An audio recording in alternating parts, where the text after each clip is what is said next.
ব্যক্তি করতাম, তার মানে আমি আপনি যোগ্য ব্যক্তিকে কি করতে পারিনি, নেতা হিসাবে বেছে নিতে পারিনি, আমি আপনি নেতা হিসাবে যোগ্য ব্যক্তিকে বেছে নিতে পারিনি।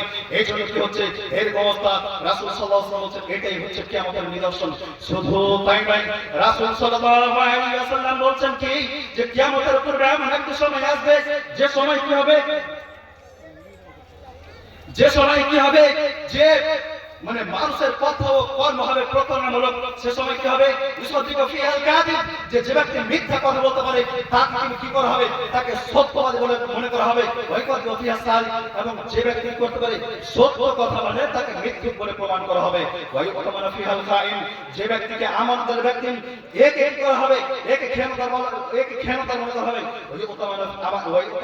কি হবে, যা আমার কাছে খেয়ানতার ব্যক্তির কাছে আমিন।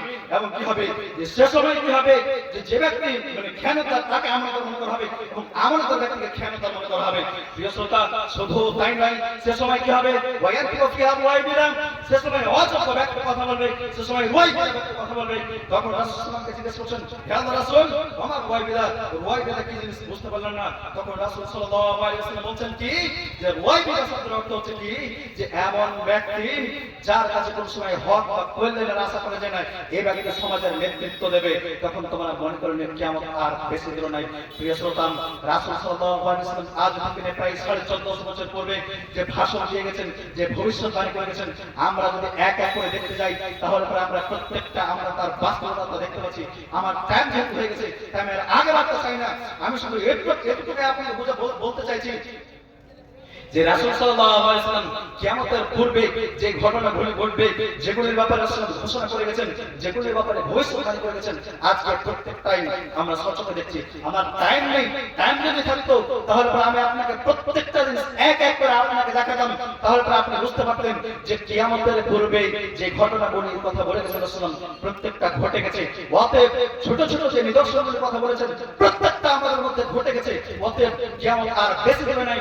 অতএব আপনার এবং আমার যেটা কর্তব্য হবে সেটা হবে কি যে আমাদেরকে আল্লাহর ঘরে ঢুকে যেতে হবে, না হলে বাঁচার কোনো পথ নাই। বাঁচতে গেলে একটাই পথ, সেটা হচ্ছে আল্লাহর ঘর, না হলে ঘরে বাঁচার কোনো পথ নেই। আপনাকে মোড় দিয়ে কি হবে, আপনি যদি সঠিক পথে যদি না চলেন তাহলে মোড় দিয়ে আপনাকে জাহান্নামে চলে যেতে হবে। অতএব আমার এবং আপনার কর্তব্য হবে কি যে এখন আপনাকে আমাকে বুঝতে হবে যে কিয়ামত আর বেশি দূরে নেই। অতএব আপনাকে আমাকে ভালো আমল করতে হবে। প্রিয় শ্রোতা, সময় যেহেতু হয়ে গেছে, তাই আমি আর আগে বাড়তে চাইছি না।